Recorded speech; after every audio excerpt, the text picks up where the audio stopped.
Olá! Imagina só se as ideias de uma única pessoa, escritas ali num livro, pudessem virar a base, o esqueleto da constituição de um país inteiro. Parece ficção, né? Mas essa é a história real de Juan Bautista Alberdi e de como ele, de certa forma, escreveu a Argentina moderna. Vamos entender como é que isso foi possível. Tudo começa com essa frase aqui, olha. Governar é povoar. Curta, né? Mas poderosa. E um tanto misteriosa também. Essa frase é a chave que a gente vai usar para desvendar como a Argentina se pensou, se imaginou como uma nação. Mas afinal, o que o Alberdi queria dizer com isso? Então, para a gente entender essa frase, a gente precisa primeiro entender o tamanho do problema que eles tinham nas mãos. Pensa só, a Argentina tinha acabado de ficar independente e tinha uma pergunta gigantesca para responder. Como é que se constrói um país do zero, num lugar que o próprio Alberdi chamava de deserto? Um território imenso, gigantesco, mas quase ninguém morando lá.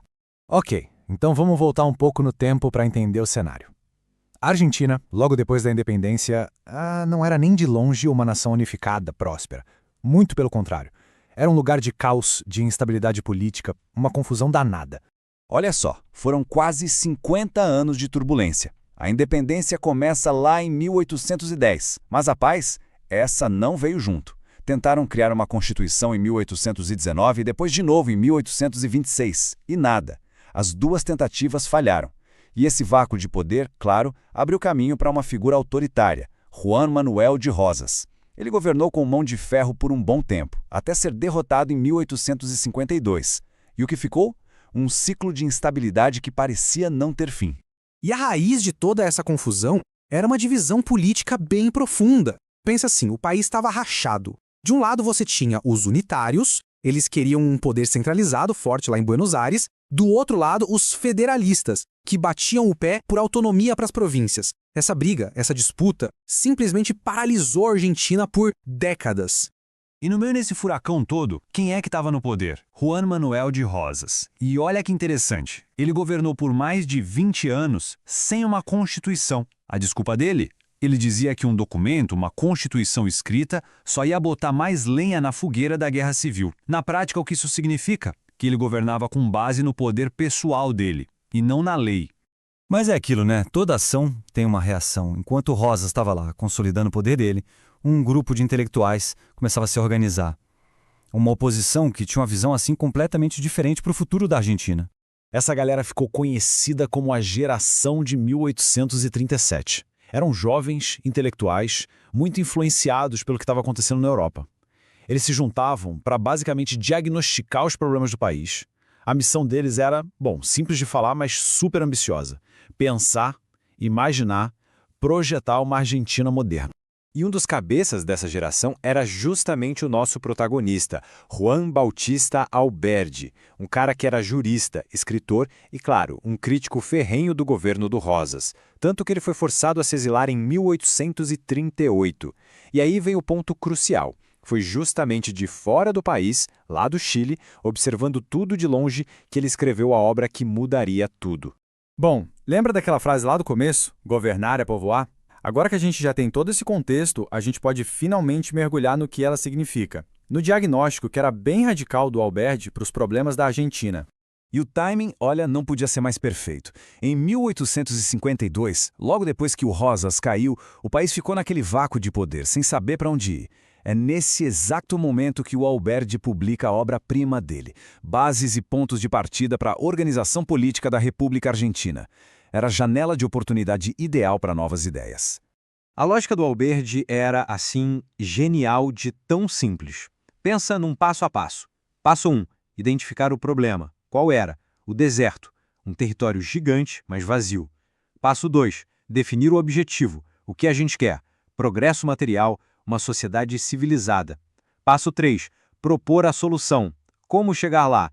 Trazendo um bonde de imigrantes da Europa, de povos que ele, e aqui é importante lembrar que é uma visão daquela época, chamava de civilizações superiores. E o passo 4, que amarra tudo, criar as condições para isso acontecer, ou seja, construir um Estado estável com uma Constituição que garantisse ordem para atrair tanto gente quanto dinheiro. E a filosofia do Alberdi ia muito além de simplesmente escrever leis. Para ele, não adiantava nada um decreto dizendo «seja livre». A liberdade, na visão dele, era um hábito, um costume que precisava ser cultivado, desenvolvido. Ele acreditava que a mudança de verdade vinha da cultura, dos costumes do povo e não só de um pedaço de papel. Para mudar o país, primeiro você tinha que mudar as pessoas. Tudo bem, a teoria é fascinante, né? Mas e na prática? Como é que se transforma essa filosofia toda num plano de governo de verdade? Bom, o Alberdi também pensou nisso e tinha uma resposta bem clara. E aqui vem uma ideia central dele, e que até hoje gera debate. O Alberti dizia que a estabilidade precisava haver antes da liberdade.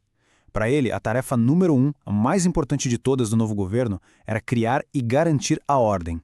A lógica era, sem ordem, ninguém vai querer migrar para cá, ninguém vai querer investir dinheiro aqui. E sem gente e sem dinheiro, não tem progresso. E é aqui que a gente vê a conexão direta entre o livro e a lei. A ideia de governar é povoar virou o quê? Leis para incentivar e proteger a imigração europeia. A necessidade de estabilidade antes de liberdade resultou num poder executivo forte para garantir a ordem. A ideia de que o Estado tem que garantir o progresso virou artigos na Constituição para apoiar infraestrutura e indústria. O livro dele não foi só uma inspiração, foi literalmente um manual de instruções. Então, qual foi o resultado de todo esse trabalho intelectual? O legado dele foi imenso. Foi, como o título aqui sugere, o trabalho de alguém que ajudou a escrever uma nação e colocá-la no papel. E olha a velocidade das coisas. Só um ano depois de ele publicar o livro Bases, em 1853, a Argentina promulgou a sua Constituição Nacional. Foi nesse ano que toda aquela teoria virou realidade.